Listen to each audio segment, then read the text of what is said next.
Ooh, we spicy today, Marcus Heflin. We spicy today. Good morning. Oh man, I'm so thirsty. It's a thirsty Mm. Thursday. Welcome to the Grow Show, ladies and gentlemen. So glad to be hanging out with you today, this morning. Man, oh man, this week has been a fun one. Kyle, you were at step 3, I believe. I was rocking and rolling with step 2 in Connecticut, back-to-back days. And man, we had some big time takeaways that we're going to Yeah. discuss a little bit today. And yet, first, man, I have not been able to be on here and celebrate the national holiday that was Coach Kyle Evans' birthday. Ladies and gentlemen, one more happy birthday to my buddy over there. Young, spry, feeling agile, lean, mean machine Agile. over there. I like it. Hey, I tell people all the time, like as a bull coach, you got to be quick on your feet, baby. You got to be quick on the feet. That's because the flight delays and connections and you got just trucking through. Yeah, man. So this week in the bold room, buddy, I always get surprised. I always get not shaken by any means, and yet just simply surprised that some common themes always pop up in that Sure. room, right? And there was one that really came up this week, and we're talking about the market and it changing, and what's the playbook now, right? And I'll tell a little story, and we can riff on that one. This past weekend, yeah, this past weekend, we put a house on the market, had 11 offers. That's right, ladies and gentlemen. If priced right, you can still get multiple offers and bidding wars going. Here's a great thing. It went 25,000 over list, which was fantastic. All the contingencies, they don't exist anymore. And we had 11 total offers, and we called the other 10, obviously, and said, hey, we went a different direction. And we are going to be proactive and talk to some neighbors and in the community and see if there's another opportunity. And if we get one, would you like us to reach out to you? And every agent said the exact same thing. Sure. Not a single one of them said, oh, that's a great idea. I should go and do that for my buyers and see if. And it made me kind of bring it up in the room a little bit, and everybody was like, oh, it's kind of like this. I had just never simply thought of that. Like, it's not that they were being lazy or anything. I just never thought to go create the market as opposed to wait for the market to come to me. And man, the last time we did this as a really big play with a very similar equity opportunity, we had 5 listings on the same street. And you want to talk about a good feeling day? Take a video and see 5 of your signs on the same street, man. And yet it Mhm. got me thinking, where are we playing or where are we running the same plays that were working 3 years ago versus how open-minded are we being to a new approach to tackle this market? So, Bro. wanted to share that, man. Two things. I mean, yes, obviously, so many things I wanted to jump in and riff on all through all that. That's so good. It's like the starting at the back. It's like not how many agents were like, "Oh yeah, that's a good idea. I should go do that." How many agents said we're already doing that because we are proactive professionals and not just age? Like what? Right. What? And Yeah. people wonder why our commission structures and our value and what we should get paid is under attack. It's because you're not doing your job. Yeah. It's because we're not doing the things that other agents do to be successful. It's because we're not doing basic principles and fundamentals of being hungry, proactive, and efficient for our clients. That's why. You wonder why people are coming after you? That's why. That's why. Okay. Okay. I'm the good cop today, apparently. He's the bad. I didn't know that was our role, and yet here it comes. Heart rate, lower that bad boy. Again, sometimes it's because they hadn't thought of it. What I was disappointed was when we gave that news, it wasn't, oh, that's a good idea. It was never that. And to your point, we're already doing that. Should have been there. Okay, cool. Now that you've heard it, what you do now? Because when you learn something new that you shoulda, coulda, woulda been doing, there's a point where you can say, oh, shame, guilt, I'm terrible, or be like, ooh, learned it, now implement. Because if I learned it and I don't implement, that's just definition of lazy, right? So Mhm. no offense, no offense. Are we a full-time agent? Or are we just claiming? Yeah, full-time agent is being proactive, doing things differently. There was another really cool thing that popped out of the bold room when I told this story, though. And they were talking about an agent who had been on the buying side, lost their offer, right? Because they got outbid. They Hmm. literally took the offer with a picture of the listing or the MLS sheet, one of the two, and they went around and door knocked and they said, "Hey, yes, I am talking real estate. However, I'm coming with proof." And they would showcase, we went after this house. Here's the offer that got beat, and here's the price, like full cards on the table. I'm not saying this is the price for your home. What I am saying is, oh, my buyers would love to pay true market value if you are considering selling or would for the right price. And they went out and found their clients a home, right? And it was simply that. Here's the great thing, I believe the story went, they double-sided it, and yet they did do a little bit lower commission than they Sure. normally would, right? They still got the deal, and they got Two of more of a them. deal than yeah, got more of a deal than just one side of it. So, guys, like, what are we doing as far as being different? How open-minded are we being? Or do we have our head in the sand maybe a little bit too much? Let's get creative. I used this the other day, Kyle. I said, we're no longer realtors who make offers. We are now becoming contract engineers in Sure. certain areas of the country. You got to get real creative. Has anything popped out of the bold room for you in this regard, man? Well, on that thread, I mean, 2 years ago, 2.5 years ago at this point, John Keller made a video and we used to show it in bold. And it's essentially talking about, Keller Williams, right? And like being in every battle we took on, we were the underdog. And he's got this like narration voice on it. It's a powerful video. But one of the things that he says in there, it's always stuck with me, is like, we are digital hunters. Mm, So just what you said, man, like contract engineers, bro, we are digital hunters. We yeah. are going out there. Guys, if you are not hunting, sharks wake up every morning and they say, I'm swimming. Let's go. They're going to eat. Yeah.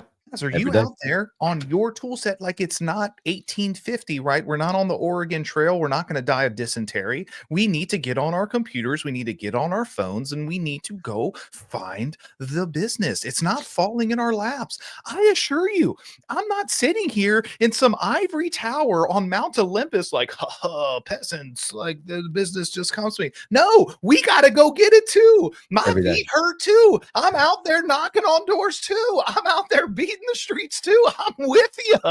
I'm not just talking at you. I'm talking with you. We got to go do the things, baby.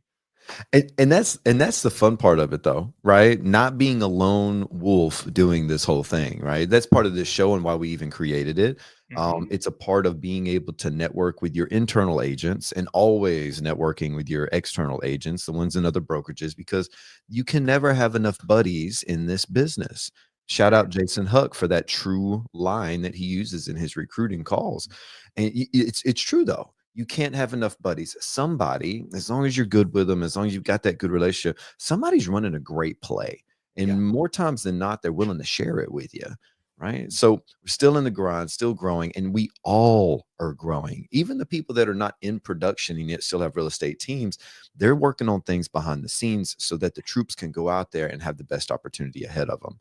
You You know, know, Marcus, you asked something that stood out to me from the bold room, and yeah. and guys, if you haven't taken bold in a long time, it's time. This Gary Keller on where bold is liquid hot magma, in my opinion. Hmm. You're in step two, so I went back in my notes to step two, and there's one conversation model that I always talk about, and I will say until I am old and gray in this business, it's because it works. All Hmm. right, when we are re-engaging our database.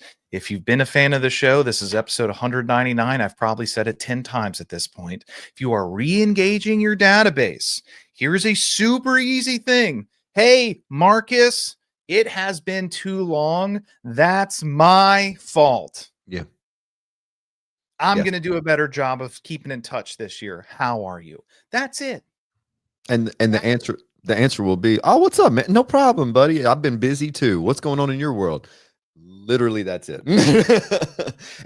Well, here's the thing. Here's the thing, because a lot of minds go immediately to, "Well, yeah, but that's not real estate." Yeah, Sparky. Well, you haven't talked to him in 2 years anyway. It wasn't real estate for the last literally 24 months. So what we're looking to do is in your lead gen, I want you to think about how you invest money, if you will. All right. So for all my minds out there, my C's and S's, and hey, high D's, listen up as well.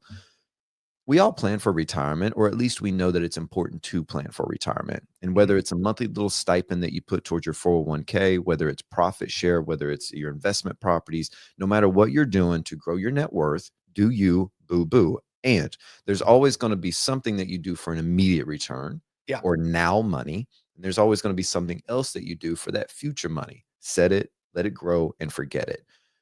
Legion works the exact same way. There's going to be certain calls that you've earned the right to ask for business now.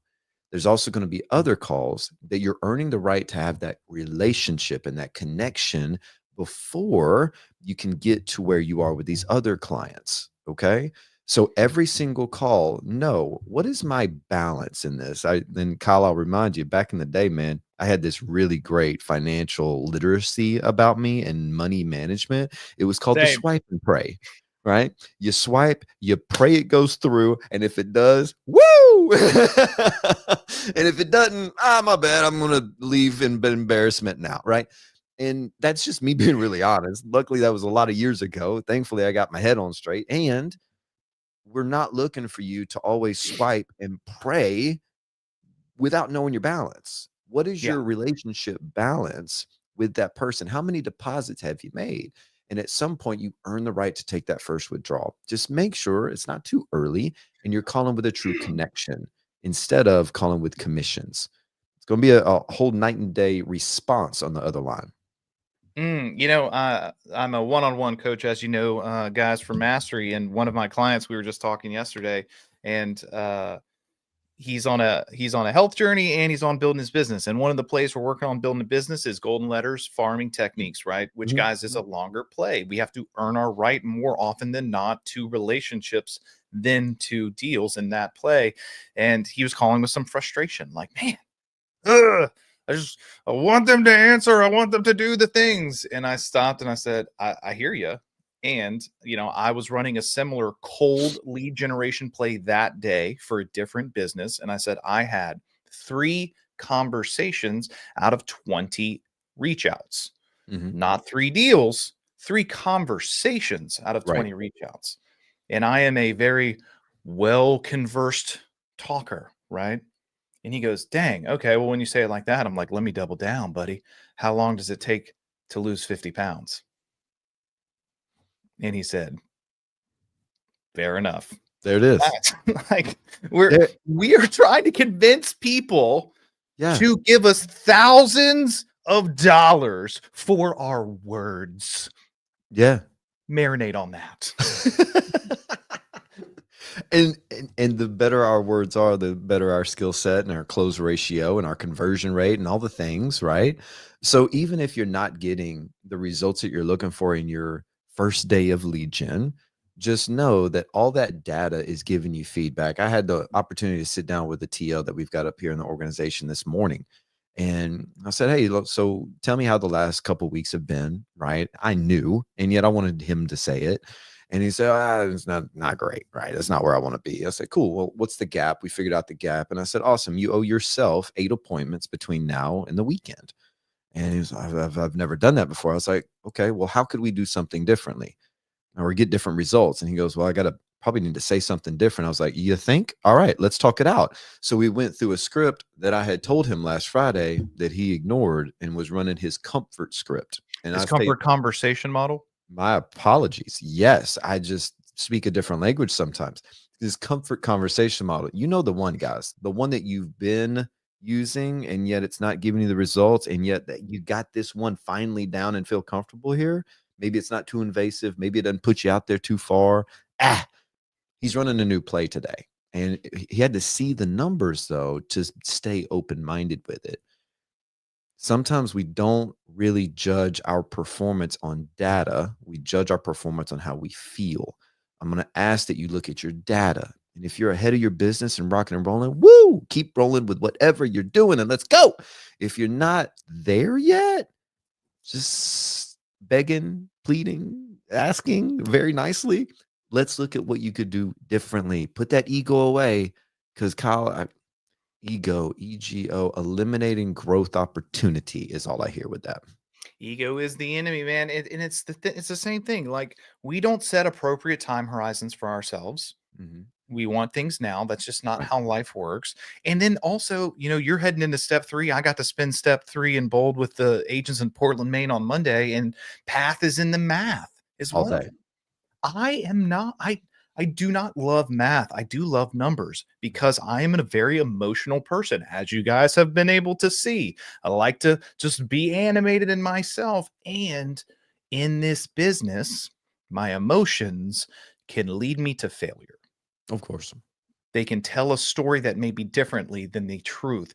Is it my truth or is it the truth? And the numbers, like Marcus helped that leader on a path of self discovery, the numbers don't lie. Mhm. The numbers just are what they are. And that's why I love numbers, because it can help bring clarity and focus to the storytelling that you are crafting for yourself.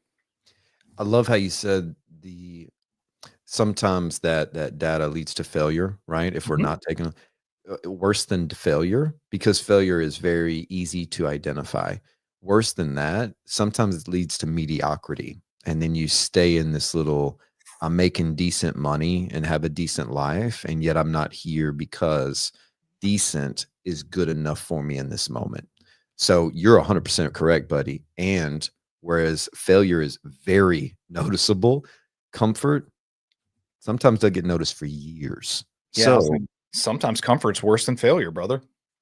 there's a whole book on this, Good to Great. There's a whole book on this. I promise you. And yet failure makes your stomach turn, makes you go guilty, makes you not have something. And yet a good life makes you slow down Yeah. and come off that gas pedal. And I don't know, man. And that leads to that. I didn't get what I really wanted. Mm. Ladies and gentlemen, boys and girls, happy Thursday to you, man. Happy episode 199 of Grow Show. Thanks for being along for this journey. I would say sorry that, got so passionate today about some things, but I'm not sorry. I'm actually pumped up about it. I want you to succeed. I want you to go out there and stop fighting for your limitations and start fighting for your possibilities. And I know Marcus Heflin, big shoulders and all, feels the exact same way. Marcus Heflin, any parting words for our people today on this Thirsty Thursday? I love what you said earlier, because as bowl Shocker. coaches, yeah, right, right, first time ever. No, as bowl coaches, man, I know that agents out there, I absolutely love that you guys are trusting us and coming here for value every day. And sometimes when we talk about the bold room, I know we could probably come off, depending on how you're receiving it, as selling you on it. Guys, when I tell you that what Kyle said earlier was spot on, I've had so many, the ones, Kyle, where you sit down with somebody and you're telling them something that maybe they haven't heard before, they're skeptical about. I had one of these looks, right? I had a lot of agents looking at me like, what you got for me on this, right? We're 2 weeks in, and I've received no less than 5 different messages from our top 5%. And guys, we got some ballers here, like 70 million and up producers. And they're reaching out saying, "This new stuff is amazing, and thank you so much for refreshing my business and my mindset in this direction." I go back to everything we've talked about, the sales conversations, the calls themselves, your tactics around real estate. What rooms are you in? Where are you getting your leadership, your training, your coaching, your next steps for tactics, your mindset? If you don't have that, consider the bold room sincerely, because this new revamp, game over. We're taking social media. One of my agents got 198 comments on her social media post. That's 198 opportunities for two-way conversations in DMs that she's going to transfer over and have her best week of lead gen possible. Guys, it's Time just the out, new Marcus. day. Well, don't be a gatekeeper now. What was the post, bro? What did you say so we can rip off and duplicate here? Yeah. Well, the post comes directly out of Bold. There was nothing else. Nothing else. And if you're a KW agent, I guarantee you've seen it. Hey, I'm working on my personal branding. When you think of me, what do you think of? Y'all have seen it. I guarantee you see it. I'm giving nothing away because it blows up on a Tuesday, Wednesday, Thursday. I'm like, what is going on? Here's the thing though. You're looking at an agent's Facebook. What you may be forgetting is their entire sphere is looking at their Facebook as the only agent in their world that's asking. Man, oh man, it's blowing up.